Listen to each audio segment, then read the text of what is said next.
Everyone, সবাইকে শুভেচ্ছা জানাই আজকের এই সেশনে আসার জন্য। প্রথমেই আমরা আন্তরিকভাবে দুঃখ জানাচ্ছি টেকনিক্যাল ডিফিকাল্টির কারণে নির্ধারিত সময়ে লাইভ সেশনটি শুরু করতে না পারার জন্য। আজকের লাইভ সেশন হচ্ছে আমাদের ইংলিশ সাবজেক্ট নিয়ে, যে ইংলিশ সাবজেক্টটি আসলে আমাদের ছোটবেলা থেকে একটা ভীতি থাকে। দেখা যায় যে স্কুলে আমরা এটার উপরে আলাদা জোর দেই। সো আজকের ইংলিশ সাবজেক্টে আমাদের টপিক হলো পার্টস অফ স্পিচ।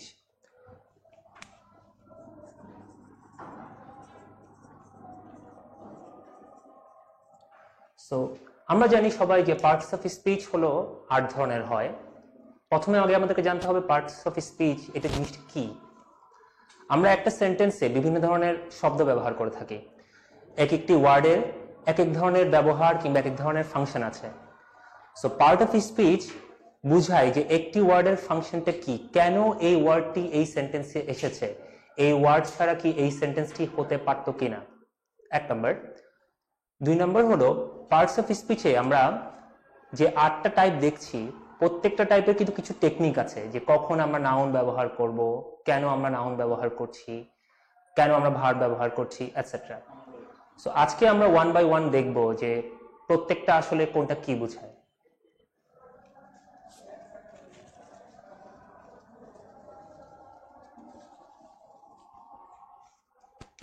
প্রথমে আমরা দেখি নাউন।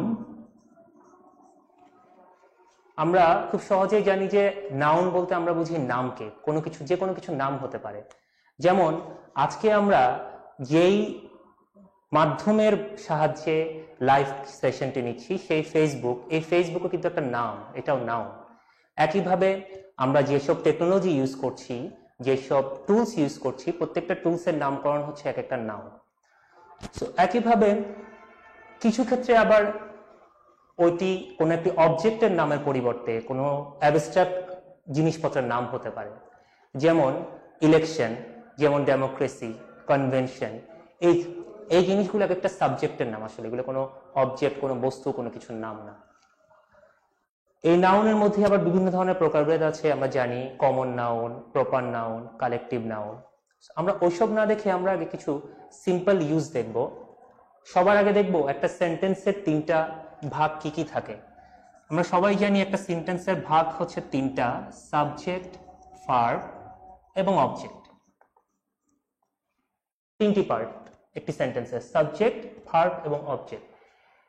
এখানে একটা জিনিস হয়তো আমরা অনেকেই জানি না, যে অবজেক্ট এই অংশটা কিন্তু অপশনাল।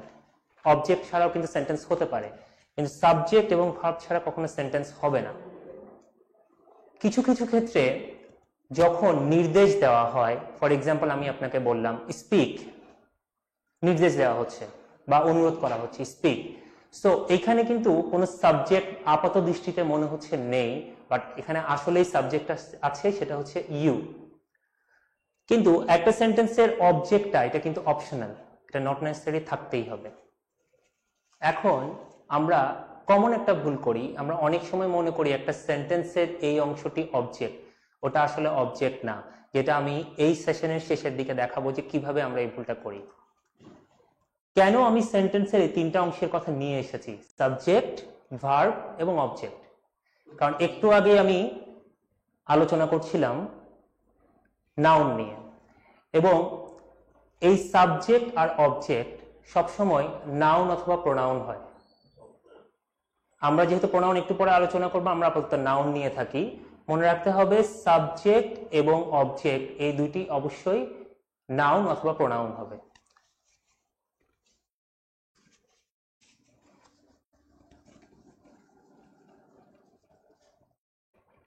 এখন আমি একটা সেন্টেন্স বলবো যেটা খুব ইজিলি ভুল ধরা যাবে।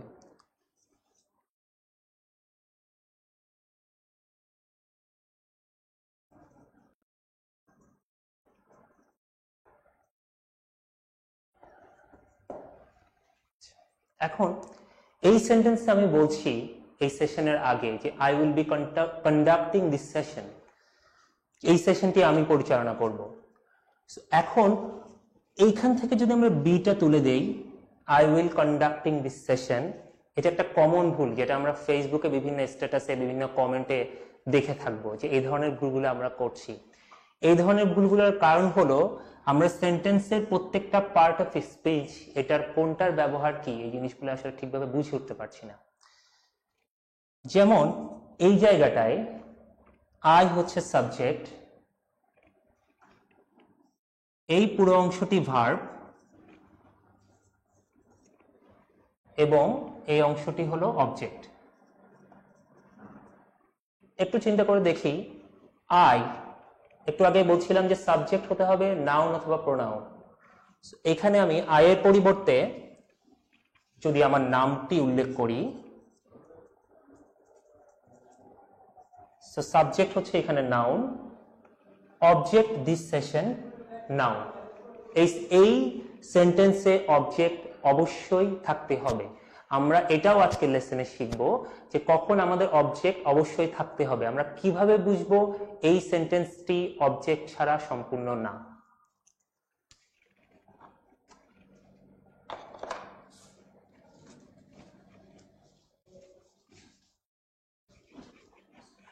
আমরা এখন চলে যাব নাউনের কিছু ফাংশন নিয়ে, যে কোন কোন ক্ষেত্রে আমাকে নাউন ব্যবহার করতে হবে বা কিভাবে বুঝবো যে এই জায়গায় এখন একটা নাউন থাকবে।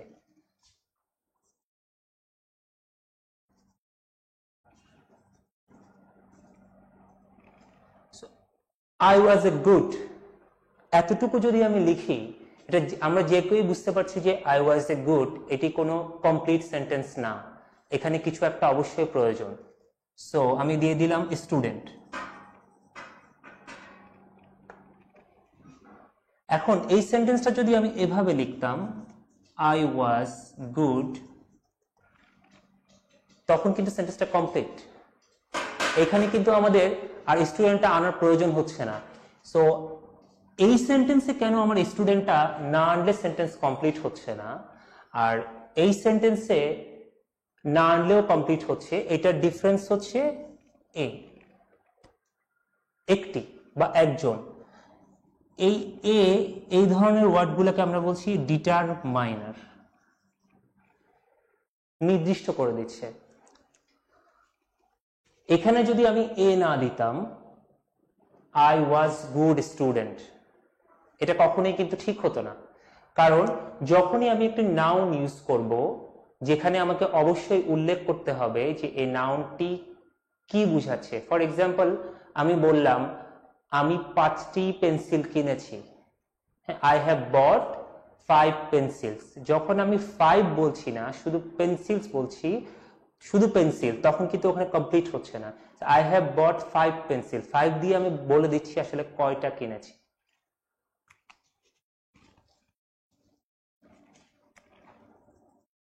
I have bought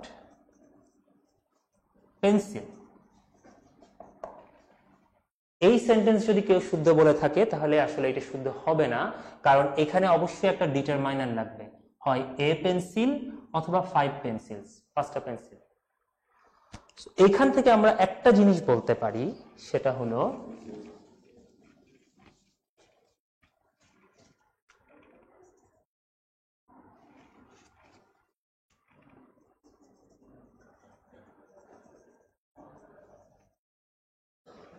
ডিটারমাইনারের পরে নাউন বসে। আমি একটু আগেই বলেছি, আবার বলছি, ডিটারমাইনার জিনিসটা কি, যেটি একটি নাউনকে নির্দিষ্ট করে দেয়। সো যখনই আমরা দেখব কোনো জায়গায় একটা ডিটারমাইনার আছে, তাহলে বুঝবো যে ওই ডিটারমাইনারটা অবশ্যই কোনো না কোনো নাউনকে বুঝাচ্ছে। ফর এক্সাম্পল, আমি যদি এই মার্কারটা দেখিয়ে বা একটা ল্যাপটপ দেখিয়ে বলি এই ল্যাপটপটা আমার, সো তখন আমি এভাবে বলবো this is my laptop. So যখনই আমি মাই দেখেছি, আমি আজকে শিখে নিলাম মাই হচ্ছে ডিটারমিনার। যখনই আমি মাই দেখেছি, তখনই বুঝতে হবে যে আমাকে এরপরে একটা নাউন আসবেই। আমাদের অনেক ক্ষেত্রেই একটা প্রবলেম সলভ করতে হয়, কিছু কোয়েশ্চেন প্যাটার্ন আছে, যে ওই কোয়েশ্চেনগুলোতে দেওয়া থাকে যে ফিল ইন দ্য গ্যাপসে কি হবে, এবং ওই গ্যাপসে হওয়ার জন্য একটা ওয়ার্ড দেওয়া থাকে, একটা ইংলিশে একটা ওয়ার্ড দেওয়া থাকলেও আমাকে বুঝে নিতে হয় ওখানে কি আমার নাউন বসবে, নাকি অ্যাডজেক্টিভ বসবে, নাকি ভার্ব বসবে, নাকি অ্যাডভার্ব বসবে। সো আজকে আমরা একটা টেকনিক শিখলাম, ওই ক্ষেত্রে আমরা নাউন অবশ্যই বসাবো যদি আমি এখানে মাই লিখি। আরেকটা উদাহরণ আমি দেখি, তাহলে আরো ক্লিয়ার হয়ে যাবে।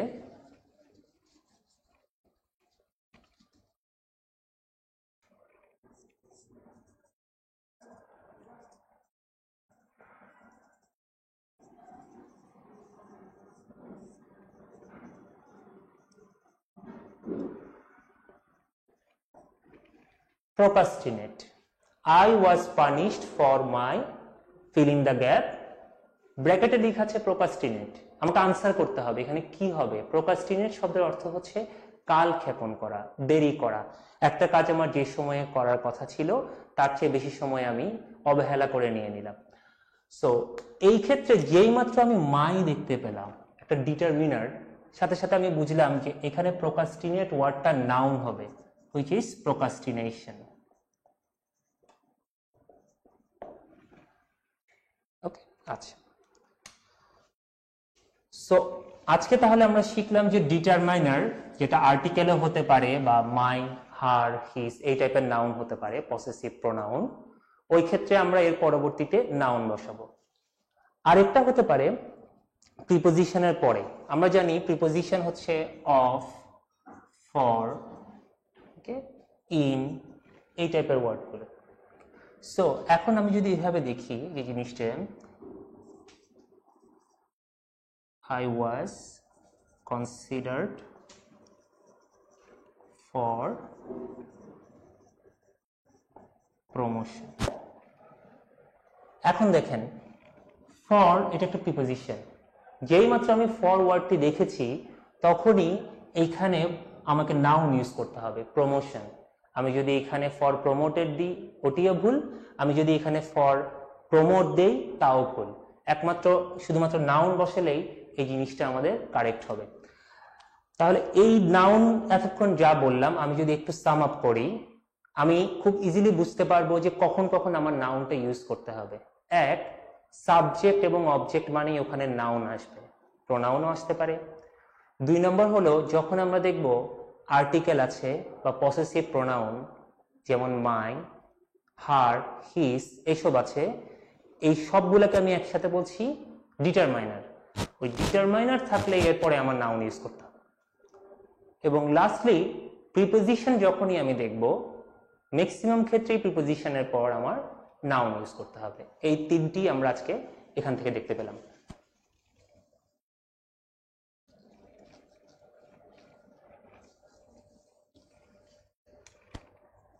Next pronoun.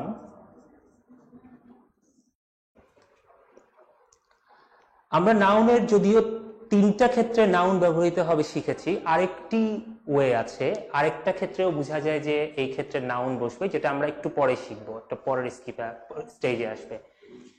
প্রোনাউনের ক্ষেত্রে আমরা জানি প্রোনাউন কোনগুলো, আই, উই, ইউ, এটা এক ধরনের হতে পারে। এটাকে আমরা বলি সাবজেক্টিভ প্রোনাউন। এই যখন আমি কোনো সেন্টেন্সে এরা হবে সাবজেক্ট, সাবজেক্টকে যে নিজেই কাজটা করে, সো এরা হবে সবসময় সাবজেক্টিভ প্রোনাউন। মি, হার, দেম, হিম এগুলো হচ্ছে অবজেক্টিভ প্রোনাউন, অর্থাৎ অবজেক্ট কিন্তু নিজে কাজ করে না সাবজেক্টের মতো। অবজেক্টের বস্তু হতে পারে, ব্যক্তি হতে পারে, বাট ও নিজে কাজ করছে না। সো এই ধরনের প্রোনাউনগুলোকে আমরা বলছি অবজেক্টিভ প্রোনাউন। এখন আমি যদি বলি আই ওয়াজ বিটিং হি, তাহলে এটা কখনোই কারেক্ট হবে না। অথবা আমরা অনেক সময় ইংলিশ মুভিগুলোতে বা অনেক জায়গায় একটু ভুল ইংলিশের ক্ষেত্রে দেখি me was sitting alone, me was sitting alone. এটি ভুল, কারণ মি হচ্ছে অবজেক্টিভ প্রোনাউন, এটি কখনোই সাবজেক্টে বসতে পারবে না। আবার হি হচ্ছে একটা সাবজেক্টিভ প্রোনাউন, এটি কখনো অবজেক্টে আসতে পারবে না। আরেকটু ক্লিয়ার করি, আই এটা হচ্ছে সাবজেক্ট, ওয়াজ বিটিং পুরোটাই হচ্ছে ভার্ব। তাহলে আই ওয়াজ বিটিং, আমি মারছিলাম, কাকে মারছিলাম? হিম। প্রহার করছিলাম। সো এখানে প্রয়োজন হচ্ছে অবজেক্ট। এখন আমরা শিখব যে কিভাবে অবজেক্ট আইডেন্টিফাই করতে হয়, যেহেতু এক্সাম্পল চলেই আসলো। আমরা সবসময় মনে রাখবো ভার্বকে দুইভাবে কোয়েশ্চেন করলে আমরা অবজেক্ট পেয়ে যাব। একটা হচ্ছে ভার্বকে আমরা কাকে দ্বারা প্রশ্ন করব।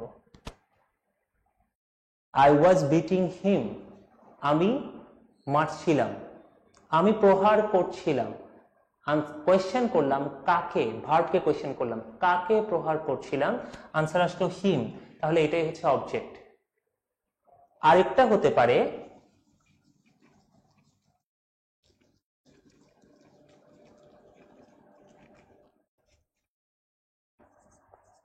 আই বট, আমি কিনেছিলাম, আমি কিনেছিলাম। এখন স্বাভাবিকতই সবাই প্রশ্ন করবে কি কিনেছিলে, ওই কি আনসারটা আসলো এ পেন। তার মানে আমরা যদি ভার্বকে কি দ্বারা প্রশ্ন করি তাহলে আমরা যে আনসারটি পাবো ওটা হচ্ছে অবজেক্ট। আমি আবার বলছি, আমরা যদি ভার্বকে কি দ্বারা প্রশ্ন করি তাহলে আমরা পাবো অবজেক্ট। তাহলে অবজেক্ট পাওয়ার দুটো ওয়ে কি, একটা হচ্ছে কাকে, আরেকটা হচ্ছে কি। এই দুইটা দিয়ে আমি ভার্বকে কোয়েশ্চেন করব। কাকে প্রহার করছিলাম, কি কিনেছিলাম, যে আনসারটা আসবে ওটাই অবজেক্ট। এখন আমরা শিখে গিয়েছি কোন সেন্টেন্সে অবজেক্ট অবশ্যই লাগবে। যেখানেই আমার ভার্বকে কোয়েশ্চেন করে আনসার প্রয়োজন হবে, ভার্বকে যদি কোয়েশ্চেন করি কাকে করা হলো, আনসার প্রয়োজন, তার মানে এখানে অবজেক্ট অবশ্যই দরকার। অবজেক্ট ছাড়া সেন্টেন্সটি হবে না। একইভাবে এখানে যদি আমি কি কিনেছিলাম আনসারটা না দেই তাহলে এখানেও কিন্তু সেন্টেন্সটা কমপ্লিট হবে না। দ্যাট মিনস অবজেক্ট দরকার। তাহলে এই পার্ট থেকে আমরা শিখলাম একই সাথে দুটো জিনিস। একটা প্রোনাউন নিয়ে কথা বলতে এসে আমরা শিখে গেলাম সাবজেক্টিভ প্রোনাউন কি, অবজেক্টিভ প্রোনাউন কি, এবং অবজেক্ট আমরা কিভাবে পাবো। থার্ডলি অবজেক্ট কখন দরকার, কিভাবে বুঝবো কখন অবশ্যই দরকার।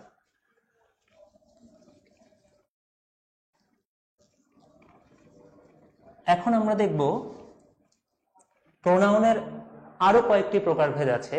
যেমন একটা হলো পসেসিভ প্রোনাউন। একটু আগে আমি বলছিলাম মাই, হিজ, হার, দেয়ার, ইয়োর, এগুলোকে বলা হয় পসেসিভ।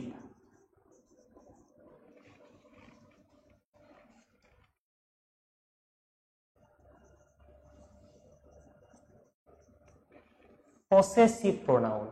ইংলিশ ওয়ার্ডে পজিশন শব্দের মিনিং হচ্ছে যেটা আমার সম্পত্তি, আমার দখলে। এই প্রত্যেকটা জিনিস কিন্তু কারো না কারো পজিশন বুঝায়। আমার ল্যাপটপ, মাই ল্যাপটপ, তার মানে এটা আমার সম্পত্তি, পজিশন বুঝাচ্ছে। হার ল্যাপটপ, তার ল্যাপটপ, তাহলে তার পজিশন বুঝাচ্ছে, তার সম্পত্তি বুঝাচ্ছে। সো এই ধরনের প্রোনাউন গুলোকে আমরা বলি পজিটিভ প্রোনাউন। এটাকে অন্যভাবে ডিটারমাইনারও বলা হয়, যেটা আমি একটু আগেই আলোচনা করেছিলাম।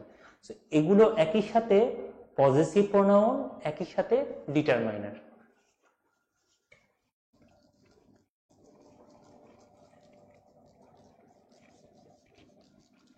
এই তিন ধরনের প্রোনাউন খুবই ইম্পর্টেন্ট, তাই আমি এই তিন ধরনের প্রোনাউন আলাদাভাবে আলোচনা করেছি। তিন ধরনের প্রোনাউন কি কি? সাবজেক্টিভ প্রোনাউন, অর্থাৎ যে প্রোনাউনগুলো সাবজেক্টে ব্যবহৃত হয়, অবজেক্টিভ প্রোনাউন, অর্থাৎ যে প্রোনাউনগুলো অবজেক্টে ব্যবহৃত হয়, এবং পসেসিভ প্রোনাউন, অর্থাৎ যে প্রোনাউনগুলো সম্পত্তি বা পজিশন বোঝাতে ব্যবহৃত হয়।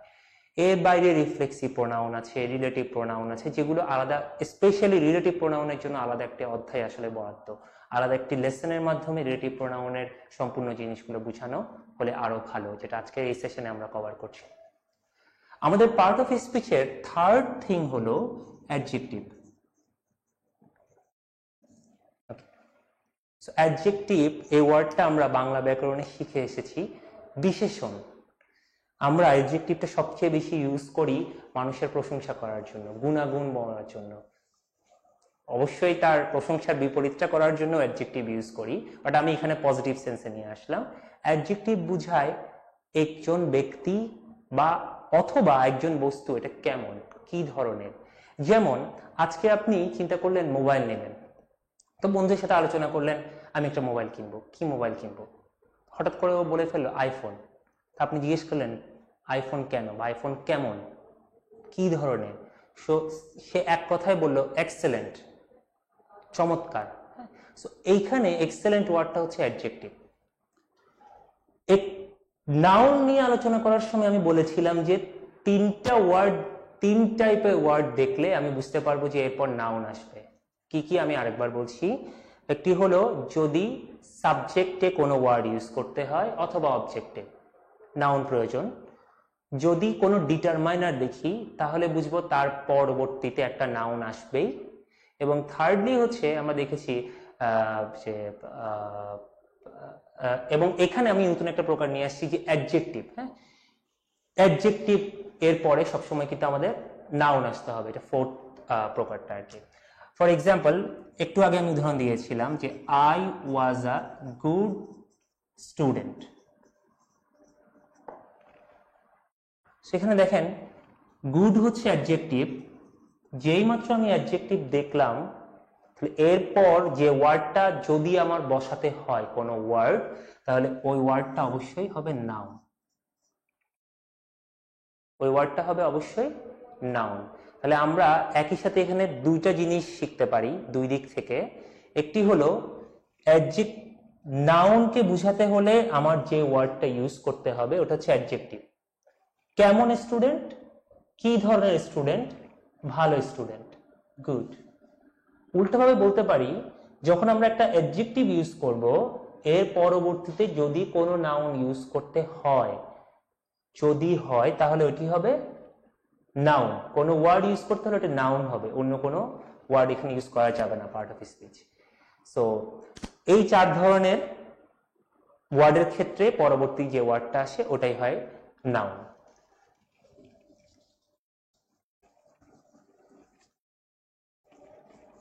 আমাদের পার্ট অফ স্পিচের ফোর্থ টাইপ হচ্ছে অ্যাডভার্ব।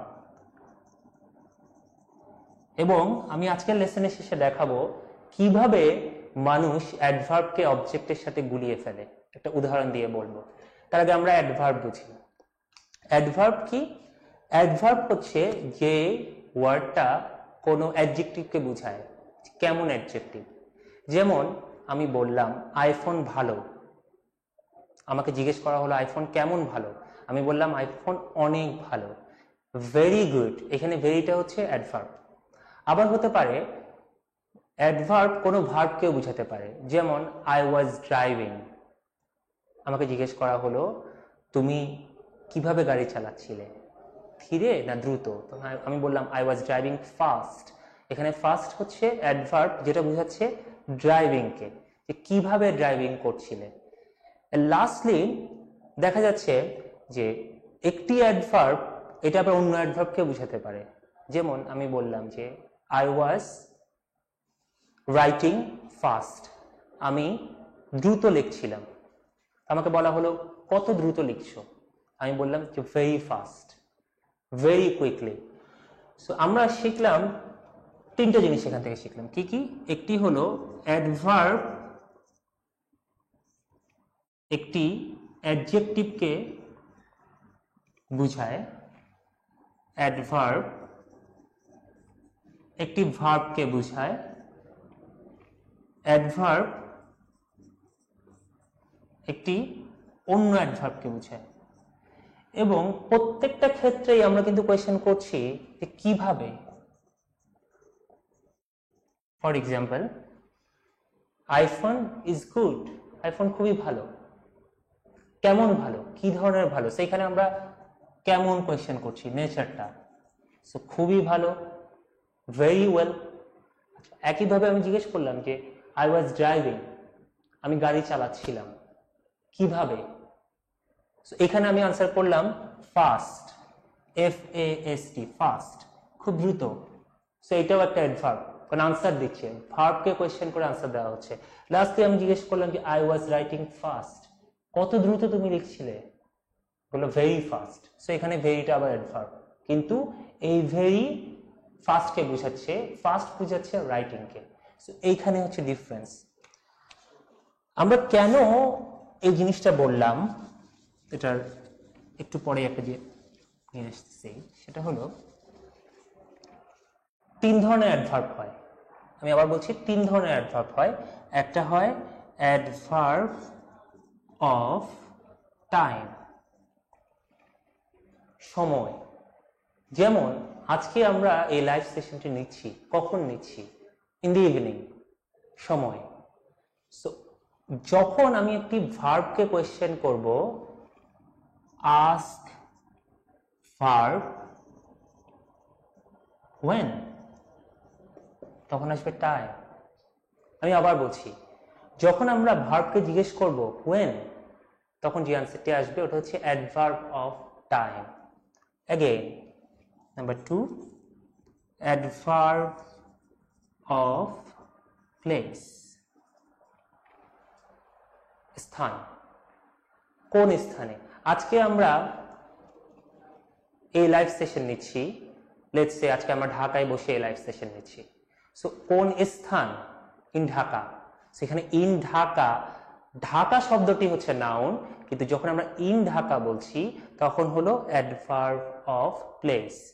দ্যাট মিন্স যখন আমরা ভার্বকে জিজ্ঞেস করব আস্ক ভার্ব হোয়ার, কোথায়। লাস্টলি হচ্ছে 3 টাইপ অ্যাডভার্ব অফ, যে জিনিসটাকে আমরা বলছি যে কিভাবে করছে এটা। সো লেটস সে এটা নেচার, যে কিভাবে করছে জিনিসটা। ওকে, সো যখন আমরা বলবো কিভাবে করছে তখন আসবে হাউ।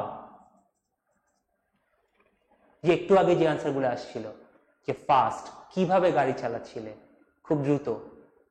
কিভাবে লিখছিলে, খুব দ্রুত। সো এই আনসারগুলো তখন আমার চলে আসছে অ্যাডভার্ব অফ, কিভাবে, নেচারটা কি, তোমার কাজের স্পিডটা কেমন ছিল। একটু আগেই আমরা বলছিলাম যে আমরা অ্যাডভার্বের সাথে অবজেক্টকে মিলিয়ে ফেলতে পারি। আমরা মনে করতে পারি এটা অবজেক্ট, কিন্তু আসলে এটা অবজেক্ট না। Let's say I went to school, I went to school. এখন যদি আমরা জিজ্ঞেস করি এখানে সাবজেক্ট কি, অবশ্যই আই। ভার্ব কি, অবশ্যই ওয়েন্ট। এবং টু স্কুল, এটি কি, এটি কি অবজেক্ট? একটু চিন্তা করে দেখি। অবজেক্ট হলে আমি কিন্তু এই ওয়েন্টকে কোয়েশ্চেন করতাম কি অথবা কাকে দিয়ে। অবজেক্ট হলে আমরা কোয়েশ্চেন করতাম ভার্বকে কি অথবা কাকে দিয়ে। লেটস সে কি যাচ্ছ, এটা কোনো আনসার হয় না এখানে। কি যাচ্ছ তো কোয়েশ্চেনই হয় না। কাকে যাচ্ছ, এটাও কোনো কোয়েশ্চেন হয় না। দ্যাট মিন্স টু স্কুল এটা অবজেক্ট না। ওকে, সো টু স্কুল জিনিসটা কি, আমরা একটু কোয়েশ্চেনটা চেঞ্জ করে দেই। ওয়েন্টকে আমি কোয়েশ্চেন করি কোথায় যাচ্ছ। আমি ওয়েন্টকে যদি কি দ্বারা প্রশ্ন করি, এটা কোনো প্রশ্নই হয় না। আমি যদি ওয়েন্টকে কাকে দ্বারা প্রশ্ন করি, সেই প্রশ্নও হয় না। তাহলে আমরা ওয়েন্টকে কোয়েশ্চেন করলাম কোথায়, কোথায় যাচ্ছিলাম আমি। সো আনসার হচ্ছে টু স্কুল। এইটি হলো অ্যাডভার্ব অফ প্লেস, কোথায় যাচ্ছি, টু স্কুল। এই সেন্টেন্সটাতেই অবজেক্ট আনা যাবে।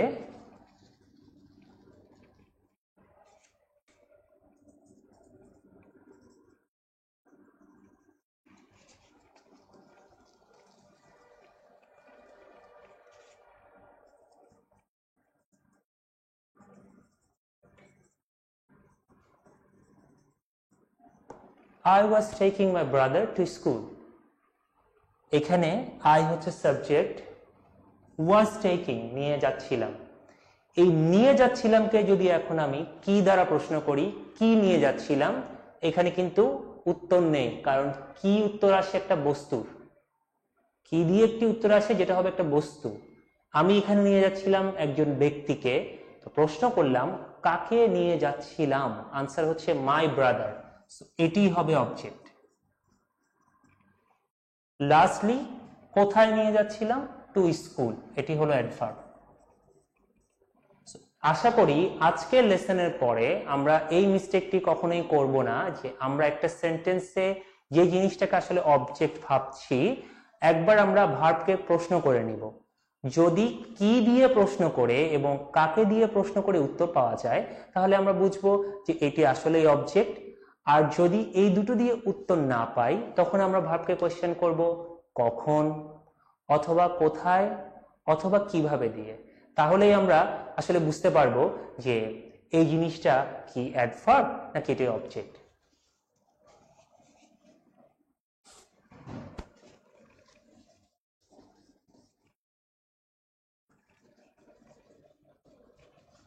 সো আমরা পার্ট অফ স্পিচের চারটি পার্ট দেখে ফেললাম। একটি হলো নাউন, সেকেন্ডে আমরা দেখলাম প্রোনাউন, থার্ড আমরা দেখলাম অ্যাডজেক্টিভ, ফোর্থে আমরা দেখলাম অ্যাডভার্ব। এখন আমরা দেখব ভার্ব। আমরা শুরুতেই শিখেছিলাম যে একটি সেন্টেন্সে সাবজেক্ট এবং ভার্ব থাকতেই হবে। আমরা মনে করতে পারি যে সাবজেক্ট না থাকলেও হবে, কিন্তু ওখানে সাবজেক্ট আছে যেটি উল্লেখ করার প্রয়োজন হয় না। যেমন স্পিক, অ্যারাইভ, যেখানে আদেশ দেওয়া হচ্ছে, এখানে কিন্তু সাবজেক্ট ইউ আছে, এটি একটু আগেই আমি বলেছি। সেকেন্ড হলো ভার্ব। ভার্ব ছাড়া কখনোই সেন্টেন্স হবে না। আমি আবার বলছি, ভার্ব ছাড়া কখনোই সেন্টেন্স হবে না। আরো স্পেসিফিক করে বললে ফাইনাইট ভার্ব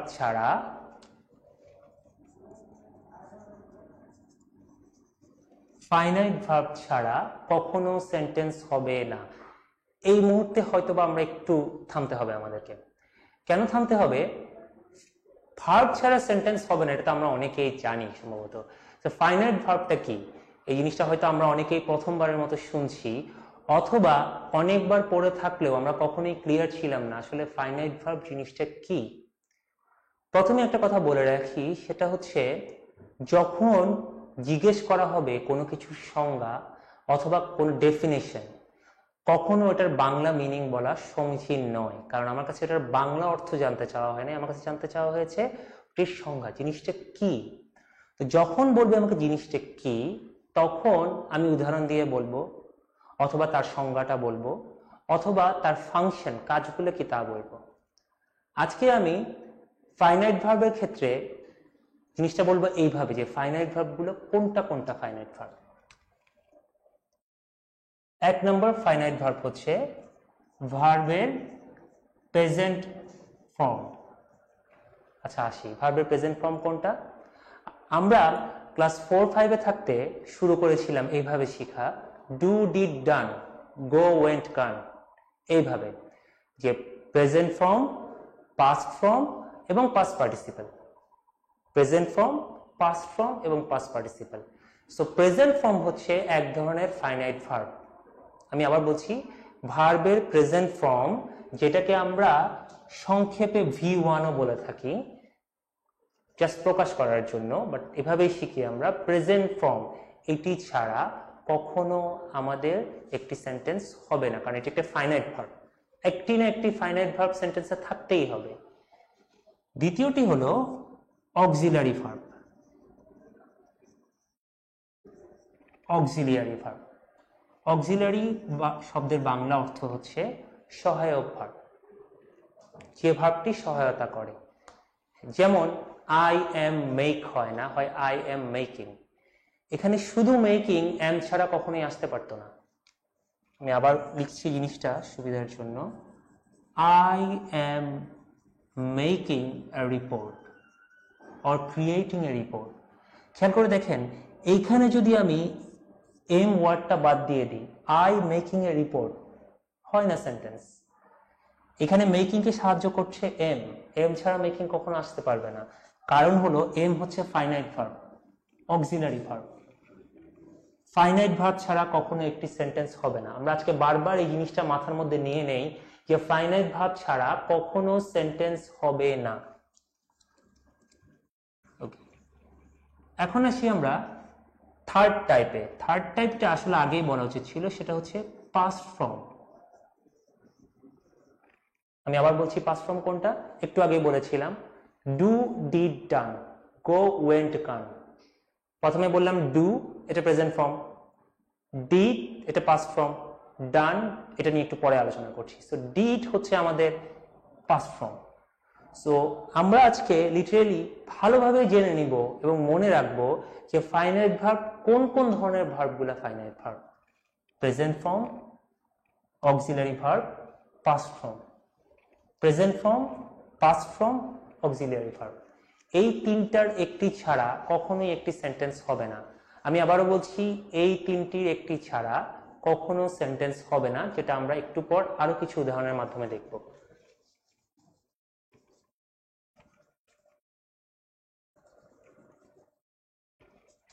এখন আমরা দেখি non finite verb.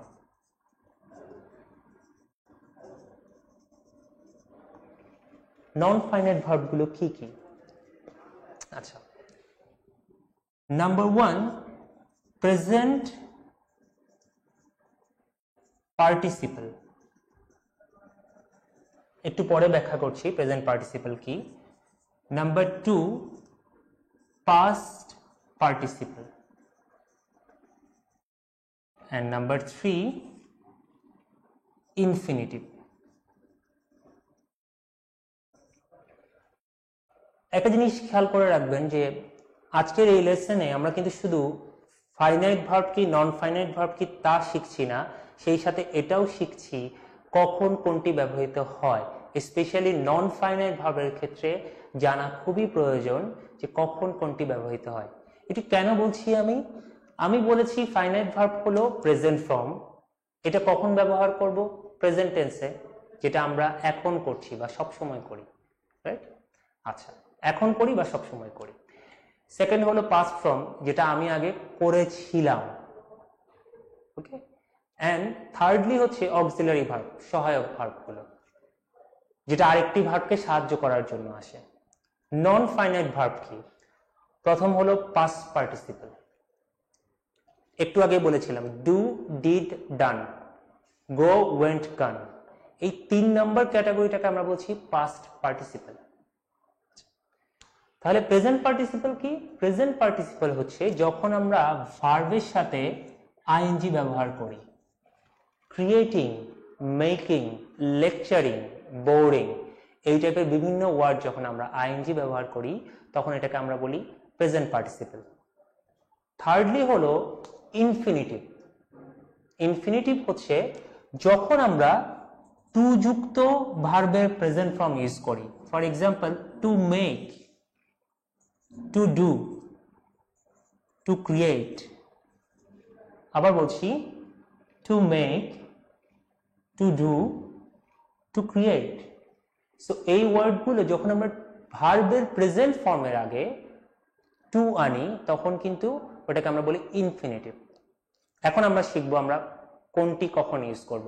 I guess এটা একটু ইন্টারেস্টিং।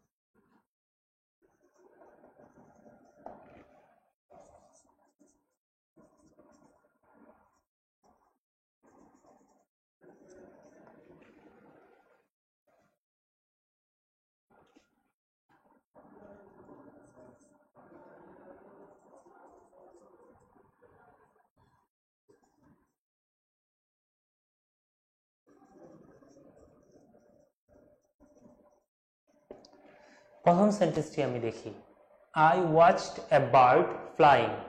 আমরা এখন এই সেন্টেন্সটাকে ভাঙবো, প্রত্যেকটা পার্ট কোনটা কি বোঝায় ওটা শিখব। প্রথমে আমি দেখতে পাচ্ছি আই, সাবজেক্ট এবং প্রোনাউন, আমরা বুঝতেই পারছি। সেকেন্ড হলো ওয়াচড, ভার্বের পাস্ট ফর্ম। আমি দেখছিলাম, দেখেছিলাম, নট দেখছিলাম, দেখেছিলাম, কন্টিনিউয়াস না, just past form, past indefinite. কি দেখেছিলাম? এ বার্ড, একটি পাখি। একটি পাখি দেখেছিলাম, তো ওই পাখিটি কি করছিল?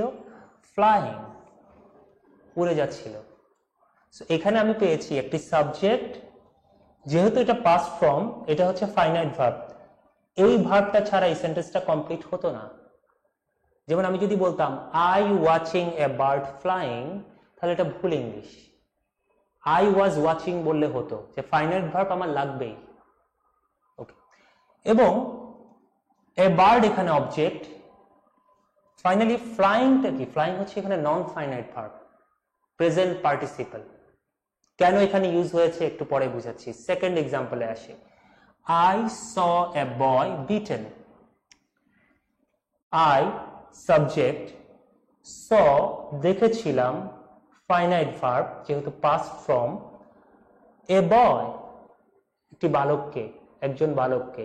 সো এখানে হচ্ছে এ বয় অবজেক্ট, বিটেন যে সে প্রহারিত হচ্ছিল, তাকে মারা হয়েছে। এখানে স হচ্ছে পাস্ট ফর্ম, তাই এটি finite verb. Beaten, beat beat beaten, অথবা শুধু লাস্ট শুধু বিটও হতে পারে।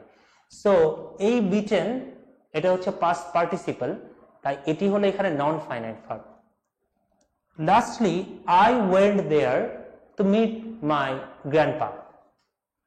আই সাবজেক্ট, ওয়েন্ট গিয়েছিলাম, পাস্ট ফর্ম, দেয়ার অ্যাডভার্ব কোথায় গিয়েছিলাম, নট অবজেক্ট। টু মিট দেখা করতে, টু যুক্ত ভার্বের প্রেজেন্ট ফর্ম, তার মানে এটা ইনফিনিটিভ। কাকে দেখতে? কার সাথে দেখা করতে? মাই গ্র্যান্ডপা। সো এখন আমরা বুঝি যে কেন এখানে ফ্লাইং হয়েছে। এটা তো ফ্লিউন হতে পারত, পাস্ট পার্টিসিপল হতে পারত, এরপর এখানে হতে পারত I saw a boy beaten, এখানে তো বিটিং হতে পারত। I went there to meet, to meet কেন হয়েছে? মিটিং হতে পারত, মিট ম্যাট ম্যাট হতে পারত, কেন হলো? আনসার হলো, এটা দিয়েই শুরু করি। ইনফিনিটিভ ব্যবহৃত হবে যখন আমরা একটা উদ্দেশ্য বুঝাবো, পারপাস।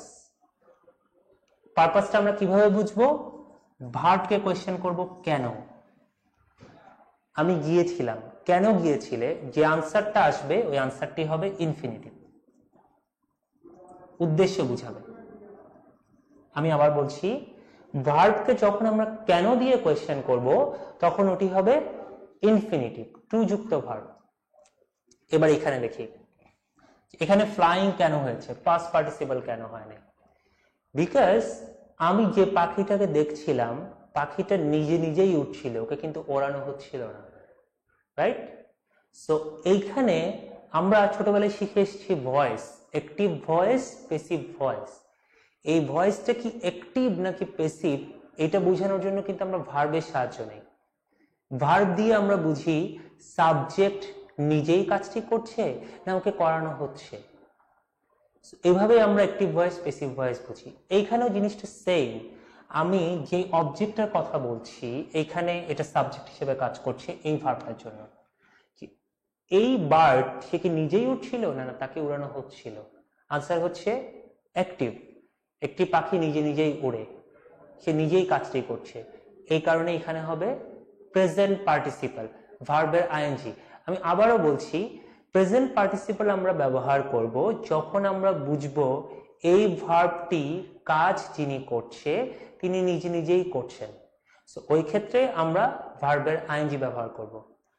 সেকেন্ডলি, কখন পাস্ট পার্টিসিপল ব্যবহৃত হবে? উল্টাটা, প্যাসিভ বুঝালে।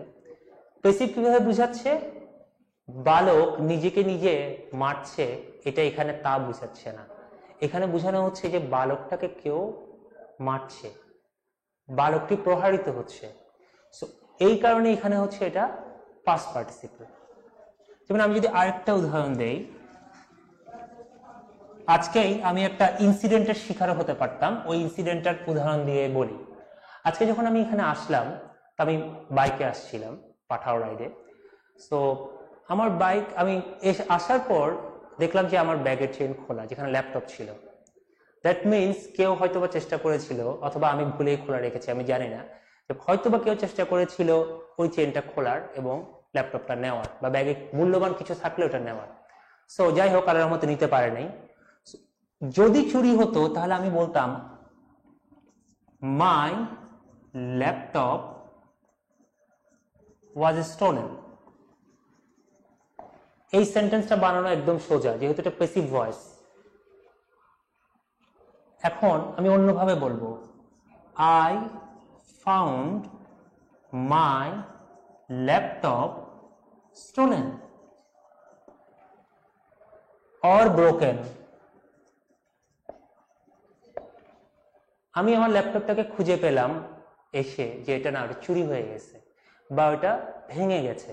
এখন একটু চিন্তা করে দেখি আমরা, ল্যাপটপ কখনো নিজেকে নিজে ভাঙতে পারে না, কারণ এখানে জাদুকরি কিছু নাই, জাদুর মতো ল্যাপটপটা জীবন্ত হয়ে গেল ডিজনির কোনো মুভির মতো, তা কিন্তু না।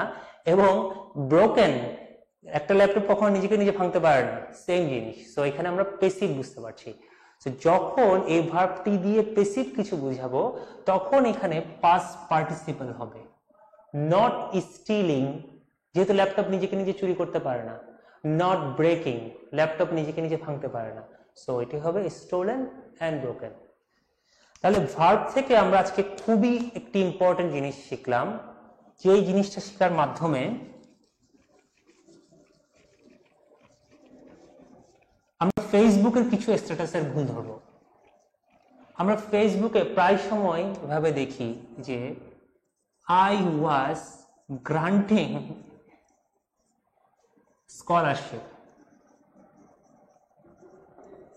সো এখন দেখেন যে I was granting A scholarship, এর মানে কি? আমি একটা স্কলারশিপ দিয়েছি, কিন্তু এখানে কিন্তু আমরা তা বুঝতে চাই নাই, আমরা বুঝতে চাচ্ছিলাম যে আমি একটা স্কলারশিপ পেয়েছি। সো ওই ক্ষেত্রে হবে গ্রান্টেড, অর্থাৎ আমাকে দেওয়া হয়েছে স্কলারশিপ, আমি কিন্তু স্কলারশিপ দিই নাই। সো ফেসবুকে এই ধরনের আপনারা অনেক ভুল ধরতে পারবেন যে আই এম মেক লেখা আছে, I am make my own report. এগুলো যেহেতু ছোটখাটো ভুল, এগুলো আমাদের চোখে ধরা পড়ছে। তো যখন আমরা একটা লং সেন্টেন্স লিখি, ওই সেন্টেন্স যখন আমরা নিজেরাই চেক করি, আমরা অনেক সময় বুঝি না যে এখানে ভুল কেন করেছি, মানে এত বড় সেন্টেন্স, কমন সেন্টেন্স না। তখনই আমাদের এই পার্ট অফ স্পিচ হেল্প করবে যে পার্ট বাই পার্ট যখন প্রত্যেকটা ওয়ার্ড কেন কোনটা ব্যবহার করেছি এটা আমরা বুঝতে পারবো। তখনই আমরা বুঝবো আমার এই সেন্টেন্সটি সঠিক হয়েছে নাকি হয়নি। ওকে, ইংলিশ নিয়ে যে এই যে এতগুলা কথা বলছি, ইংলিশের গ্রামার শিখতে হচ্ছে। কেন শিখতে হচ্ছে? প্রথমে আমি একটা কথা বলে রাখবো, আমরা এটা ইন্টারমিডিয়েটে হয়তো বা শিখেছি, implicit learning, explicit learning. Implicit যেটা আমরা করে করে শিখি, আরেকটি হচ্ছে এক্সপ্লিসিট লার্নিং, যেটা আমরা নিয়ম কানুন মেনে শিখি। ইন্টারের একটি গল্প আছে যে আমাদের সময় ছিল, দুজন ছেলে, একজন লাইক ধরেন, আমি গল্পটা অন্যভাবে বলি, যে আপনি ভাষা শিখতে গেলেন আজকে চাইনিজ। দুইটা কাজ করা যায়, যে আপনারা দুই বন্ধু, এক বন্ধু আপনারা বই নিয়ে বসে গেলেন, বই অনুযায়ী শিখতে চাচ্ছেন, আরেকজন আপনারা শিখতে চাচ্ছেন না আমি কয়েকজন চাইনিজের সাথে থেকে থেকে ওদের কাছ থেকে ভাষা শিখবো, ওইটা মোর বেটার ওয়ে। তাহলে রুলগুলো কেন শিখতে হবে? আমাদের রুলগুলো শিখতে হবে আমাদের রিটেনের যতগুলো ভুল আছে ওই ভুলগুলো দূর করার জন্য। এটার একটা কমন উদাহরণ দেই, আমরা যেসব ভুল ধরতে পারি, যখন আমরা দেখি যে ফেসবুকে ওই ধরনের ভুল দিয়ে কেউ লিখেছে, আমরা কিন্তু তাকে একটু অবজ্ঞার চোখে দেখি যে ওই ভুলগুলো করেছে, ও ইংলিশ পারে না। এটাও খেয়াল করে দেখি না এটা কি ওর টাইপও হলো, মানে ইচ্ছাকৃত ভুল করেছে, সে জানে না বলে, নাকি সে ভুল করেছে একটা মিস্টেক, সে খেয়ালই করেনি এটা ভুল হয়েছে, হয়তো একটা স্পেস বেশি পড়েছে, অটো কারেকশন হতে পারে, অনেকভাবে হতে পারে। সো আমি অবশ্য ডেফিনেটলি ইংলিশ ল্যাঙ্গুয়েজ শেখার জন্য ইমপ্লিসিট লার্নিংকেই, অর্থাৎ ইংলিশ ল্যাঙ্গুয়েজ প্র্যাকটিস করে করেই শিখতে বলবো। কারণ যদিও অনেকে আমাদেরকে হেয় করে, প্রথমে শেখার সময় আমরা অনেক ভুল বলি, তখন অন্যরা হাসাহাসি করে এটা নিয়ে। সো আপনি যদি ওদের দিকে তাকান, আপনি কখনো শিখতে পারবেন না। যখন আপনার শেখা হয়ে যাবে, একদিন তারাই এসে আপনাকে বলবে, বাহ তুমি অনেক সুন্দর ইংলিশ বলো, কিভাবে শিখলা? তখন আপনার বলা উচিত যে আপনার এইসব কথা শুনে শুনে আমি শিখে গেলাম। প্রত্যেকদিন প্রতিনিয়ত এসে আমাকে যে খোটা দিচ্ছেন, ওটা শুনতে শুনতে আমার জেদ চেপেছিল, আমি আরো ভালোভাবে ইংলিশে কথা বলা শিখলাম। সো দেখেন, আলটিমেটলি কিন্তু আপনার অবজেক্টিভ কিন্তু আপনার ফুলফিল হয়েছে।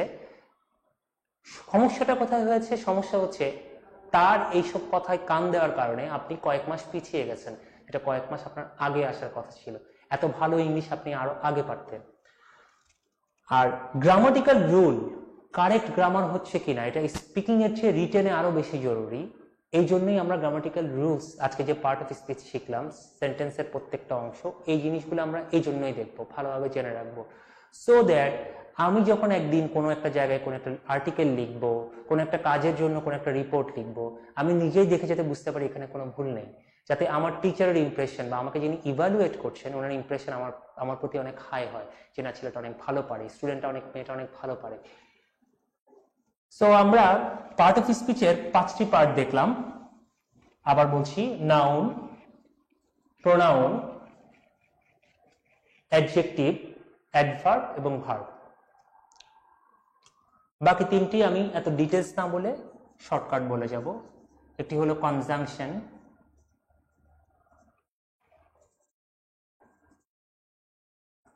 Preposition, interjection.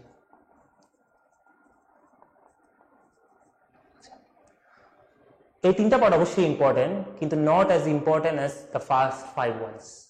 কনজাংশন কোনগুলো? যেটি দুটি ক্লজকে যুক্ত করে অথবা দুটি সিম্পল সেন্টেন্সকে যুক্ত করে, এবং, এন্ড, বাট, অর, নর, এই ওয়ার্ডগুলো।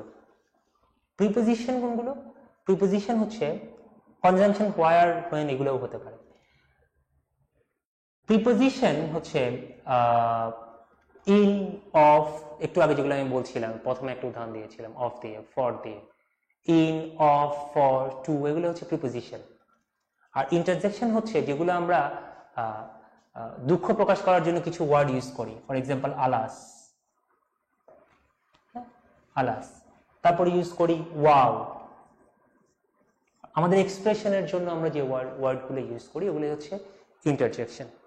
কনজাংশন হলো অ্যান্ড, অর, নর, বাট, এই ওয়ার্ডগুলো। সো পার্ট অফ স্পিচের মোটামুটি আমরা সবকিছুই কভার করেছি। সো ফাইনালি আমি একটা কথাই বলতে চাই যে এই পার্ট অফ স্পিচ 5 প্রকার, 8 প্রকার, এটা কি আমার মনে রাখা দরকার, মুখস্থ? আমি বলবো না। আমার দরকারটা কি, প্রয়োজনটা কি?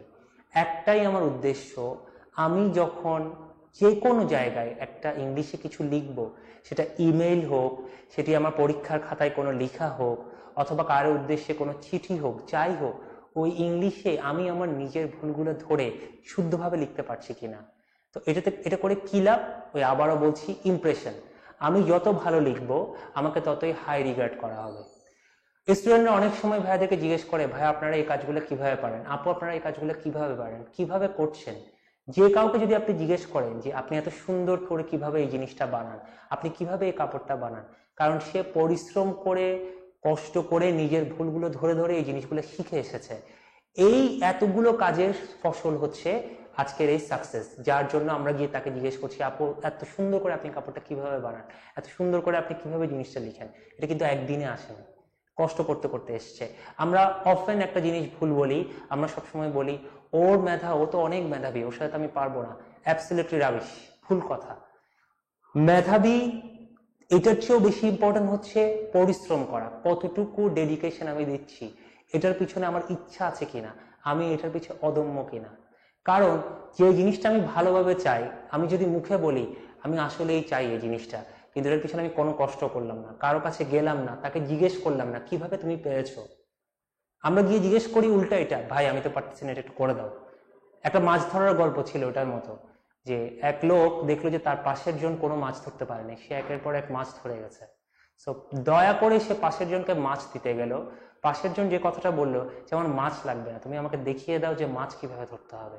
সো আমাদের সবাইকে ইমপ্রুভ করার জন্য এই জিনিসটা শিখতে হবে যে কিভাবে ওই জিনিসটা করতে হয়, নট আমাকে এটা করে দেন, আমার নিজের কখনো ইমপ্রুভমেন্ট হবে না।